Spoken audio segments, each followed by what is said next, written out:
Hello সবাইকে, welcome back to my another water itinerary video. আজকে সকালে এই ওটস দিয়ে অমলেটটা বানিয়েছিলাম ব্রেকফাস্টের জন্য। ব্রেকফাস্টটা কমপ্লিট করেই আমি চলে গিয়েছিলাম একটু স্যালনে।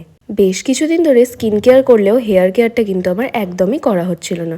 তাই আমার হেয়ারটা না কিরকম ডাল হয়ে গিয়েছিল আর ফ্রিজি হয়ে গিয়েছিল, তাই একটুখানি হেয়ার স্পা করাতে গিয়েছিলাম। আর এটা হচ্ছে আমার হেয়ারের ফাইনাল রেজাল্টটা। তোমরা দেখেই বুঝতে পারছো কতটা সফট হয়ে গেছে হেয়ারটা আমার। ফাইনালি আমি হেয়ার কেয়ারটা করার টাইম পেলাম। আর স্যালন থেকে এসে আমি লাঞ্চটা করে নিয়েছিলাম। লাঞ্চে ছিল ডাঁটা আলু বড়া দিয়ে একটা তরকারি, ভাত, কুমড়ো বড়া আর ডাল, আর শেষে ছিল পাঁপড় আর আনারসের চাটনি। আর বিকেলে একটু বাবার বাড়িতে গিয়েছিলাম, আর যেতেই মা ভেজে দিয়েছিল গরম গরম পেঁয়াজি, আর তার সাথে একটু মুড়ি খেলাম। আর দেখো এত আইসক্রিম নিয়ে বসে পড়েছি। আর রাতে বাড়ি এসে দেখি মা বানিয়েছিল চিকেন চাপ আর তার সাথে গরম গরম রুটি, তাই একটু স্যালাড কেটে নিয়ে খেতে বসে পড়লাম।